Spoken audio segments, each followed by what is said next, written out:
ఇన్ని రోజుల నుంచి రెస్ట్ లేకుండా, విరామం లేకుండా పని చేస్తున్న నాకు నా ఫేస్ అంతా వాడిపోయింది పాపం. ముఖమంతా వాడిపోయింది. మా తమ్ముడు గూడా వెళ్ళిపోయాడన్న బాధలో వాడు 3:30కి వెళ్తే నిద్ర రాలే. ఇంకో గంట, గంటన్నర దాకా నిద్రపోలే. సర్లే అని చిన్నగా లేచి ఇయాల లేజీగుంది ఇయాల రోజంతా. ఎందుకో ఏమో అర్థం కావట్లే. బాధగా ఉంది మనసంతా. నాకే కాదు చాలా మందికి అట్లనే ఉంటది. మీతో పాటు ఉన్న వాళ్ళందరిగా వాళ్ళ వాళ్ళ జాబ్స్ కోసం, చదువు కోసం వెళ్ళిపోయి ఉంటారు. కొంతమంది మనమే ఇంటికాడ ఉండేటోళ్ళం. ఇంకా పప్పాయి అయిపోయేదాకా ఈవినింగ్ స్నాక్స్ ఏమి ఉండవనమాట. మా మమ్మీకి రాగి జావ చేసినా, మా డ్యాడీకి చాయ్ పెట్టిచ్చేసినా, నేనేమో పప్పలు పెట్టుకొని తింటన్నా కారపూస. ఈవినింగ్ స్నాక్స్ ఏముండవు. బిస్కెట్‌లు, చాక్లెట్‌లు, పునుగులు ఇట్లాంటివి ఏముండవు. అన్నీ కట్టు. బజ్జీలు తెమ్మన్నా తేరు. ఇంట్లో కారపూస ఉందిగా తిను అనంటారు.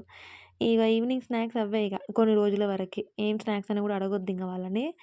ఇంక తినేసి డాబా పైకొచ్చిన 5:30 అవుతుంది. అయినా ఇంకా సూర్యాస్తమయం కాలేదు. దేవుడా అనుకోని దేవుడిని తలుచుకునే లోపు ఎర్రటి ఎండ కళ్ళలో పడతంది. అట్లుంటది మరి సన్నుతోని.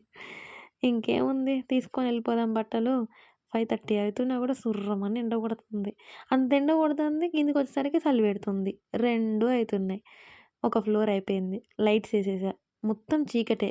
బయటుంటేనేమో ఎండ కొడుతుంది. ఈడ మొత్తం చీకటుంది. ఇంకేముంది లైట్‌లేసి చిన్నగా నడుచుకుంటూ మా ఇంటికొచ్చేసా. టాటా! Bye bye. ఈరోజు